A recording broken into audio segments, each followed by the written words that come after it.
Halo guys, kembali lagi bersama kami. Kali ini kami mau membuat alur cerita film dengan judul Nobody. Nobody ini merupakan sebuah film action yang dirilis pada tahun 2021. Film ini disutradarai oleh Ilya Naishuller. Film Nobody ini merupakan versi lain dari film John Wick. Pasti tahu dong Bang John Wick? Tapi film Nobody ini versi lebih manusiawi. Ada banyak adegan seru dan alur cerita yang gak ngebosenin tentunya dari film ini. Film Nobody ini menceritakan tentang kehidupan seorang bapak yang ingin menikmati hidup normalnya setelah melewati masa lalu yang greget dan super duper luar biasa. Mau tahu bagaimana ceritanya? Yuk deh kita simak langsung alur ceritanya. Film ini diawali oleh Hutch, seorang bapak dua anak yang memiliki kehidupan normal seperti bapak-bapak bule pada umumnya. Bangun pagi, olahraga dikit, buang sampah, pergi kerja, pulang kerja, lalu kembali ke rumah untuk bertemu keluarganya. Hutch ini punya dua orang anak dan satu istri yang cantik. Anak pertamanya seorang lelaki remaja dan anak keduanya putri kecil yang manis dan lucu. Sedikit informasi aja bahwa Hutch ini bekerja di tempat ayah mertuanya. Dan dia itu punya rencana untuk membeli kantor tersebut dari mertuanya. Berbulan-bulan bahkan bertahun-tahun, Hutch ini menjalani kehidupan yang monoton. Kegiatan yang dilakukannya tidak bervariasi alias membosankan. Pada hari-hari berikutnya, rumah Hutch ini dikunjungi oleh perampok. Perampok tersebut merupakan seorang pasangan suami istri yang terdiri dari pria dan wanita. Ya kali pria sama pria. Ya, Pedang-pedangan atau eta. Hutch yang saat itu belum tidur menyelinap keluar kamar dan mengambil stick golf. Saat Hutch berinisiatif untuk menelepon 911 alias salapan hiji-hiji, Hutch tergerebek oleh perampok wanita yang menodongkan senjata api ke arahnya. Karena Hutch tidak memiliki uang cash, perampok itu pun hanya bisa mengambil duit sisa kembalian beli tepung terigu, telur, kol, wortel di atas 5.000 vat rumahnya.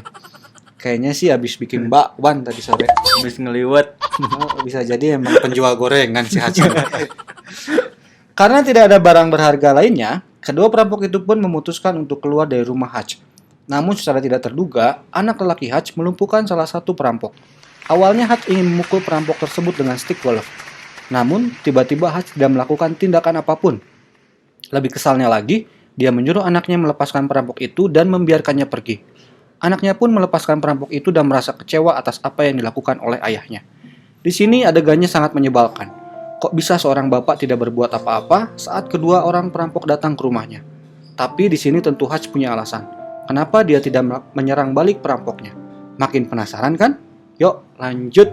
Scene pun berlanjut saat Hutch sedang bekerja. Hutch merasa dibully oleh adik iparnya. Dia menganggap bahwa Hutch tidak dapat melindungi keluarganya.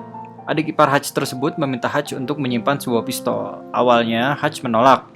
Namun karena adiknya memaksa, Hutch pun menyimpan pistol itu di dalam kulkas ruang kerjanya.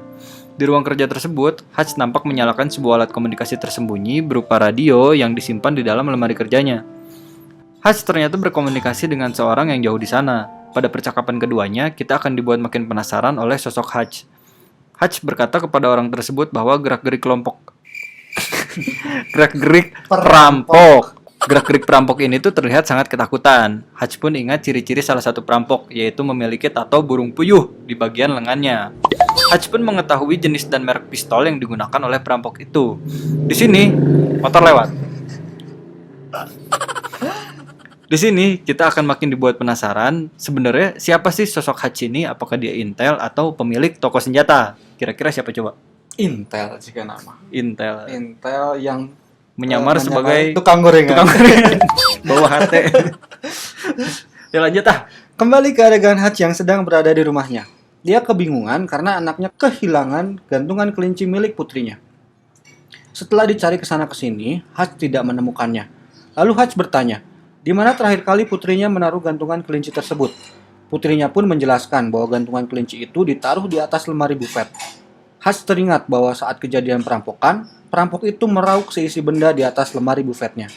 Tanpa pikir panjang, Hutch langsung pergi. Dia menemui sang ayah di panti jompo. Dia mengambil senjata dan beberapa peluru serta lencana FBI milik ayahnya. Hutch mencari tahu keberadaan perampok melalui ciri-ciri tato yang ada di lengan salah satu perampok. Dia berkunjung ke tempat studio tato di wilayah tempat ia tinggal. Sesampainya di sebuah studio tato, Hutch menunjukkan lencananya. Namun semua orang di sana merasa terancam dan berniat ingin melukai Hutch. Di saat-saat yang menegangkan, sang pemilik tato tidak sengaja melihat tato di lengan Hutch. Ia langsung berterima kasih atas jasa Hutch dan langsung kabur begitu saja di suatu ruangan. Di sini, seisi ruangan pun dibuat heran. Apa yang telah dilakukan Hutch hingga sang pemilik begitu ketakutan saat mengetahui tato Hutch. Wow, keren. Setelah mendapatkan alamat dari perampok itu, Hutch langsung menghajar perampok tersebut. Hutch meminta mereka mengembalikan gantungan kelinci milik anaknya. Sayangnya, kedua perampok itu pun nggak mengetahui benda yang dimaksud oleh Hutch. Saat Hutch menodongkan pistol pada perampok itu, terdengar suara bayi dari ruangan lain. Hutch yang nuraninya mulai terganggu pun akhirnya keluar dari rumah si perampok. Di saat lagi kesal-kesalnya dan merindukan kasih sayang, Hutch pun bertemu dengan para gangster usil di dalam bus. Para gangster ini pun mengganggu. Akhirnya, Hutch pun melakukan tinju dan gulatan-gulatan aksi keren di dalam bus. Semua pria di dalam bus itu pun rontok tok tok tok. Kemudian ya udah menang si Hutch-nya.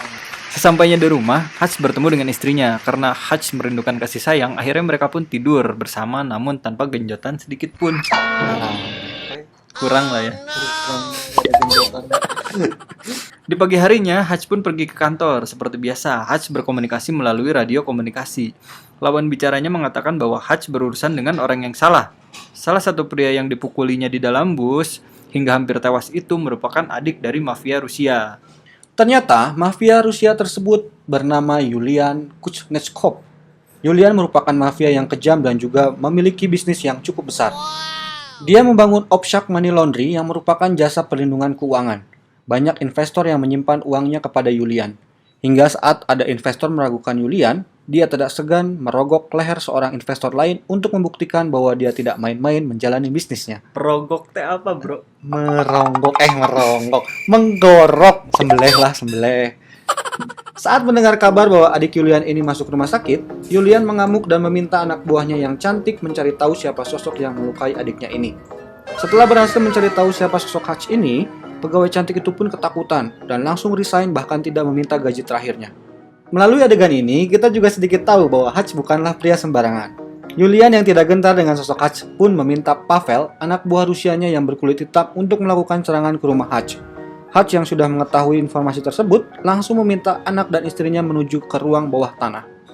Saat Pavel dan timnya datang menyerang rumah Hutch, Hutch pun melakukan aksi-aksi heroik nan mengesankan.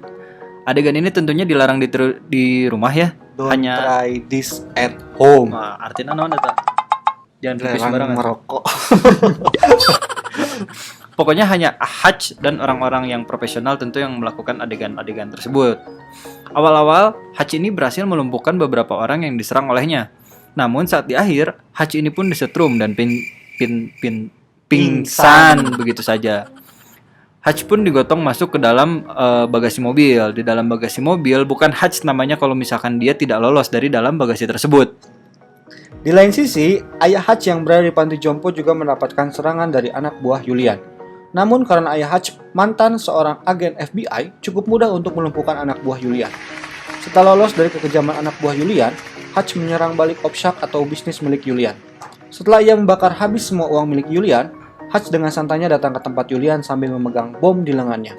Ia mengatakan bahwa semuanya adil untuk satu sama lain, jadi jangan saling mengganggu. Hutch yang sudah tahu bahwa Yulian tidak akan menerima perkataan Hutch, terpancing untuk membunuh Hutch saat itu juga. Hutch yang sudah mempersiapkan semuanya memancing Yulian datang ke kantor milik ayah mertua Hutch. Di tempat tersebut, dia sudah menyiapkan semuanya. Ternyata di tempat itu pun ayah Hutch dan sahabat kulit hitamnya membantu Hutch menghabisi Yulian beserta kroco-kroconya. Banyak adegan seru di sini dan yang paling seru saat perang terakhir peluru Hutch ini habis. Dan yang hanya tersisa adalah bom yang ia bawa. Dia pun menggunakan tameng Satpol PP untuk menghabisi nyawa Yulian. Tameng Satpol PP, bro. Kuat. Kirain tamengnya ini Kapten Amerika. Setelah peperangan yang sangat luar biasa, akhirnya Hutch ditangkap oleh pihak berwajib. Ia ditahan beberapa saat. Di sini saya pikir dia akan mendapat hukuman di penjara. Namun ternyata setelah diinterogasi, ada orang lain yang menelepon polisi itu dan meminta Hutch untuk bebas. Saya tak kira-kira yang menelepon. Jika nama Dos Bush. Obama bisa, Donald Trump bisa. Akhir kata, Hutch pun dibebaskan cuma-cuma. Dan ekspresi wajah polisi yang menginterogasinya pun nampak kebingungan dan ketakutan. Begitulah sosok Hutch. Jadi ada satu momen ketika Hutch ditanya oleh polisi tentang siapakah namanya atau siapakah dia. Hutch itu menjawab Nobody. Nobody. Nobody. Jadi bukan nobody siapa-siapa. not sure. Bukan. No, Itu bukan. beda. Padahal backsoundnya itu aja ya. Iya.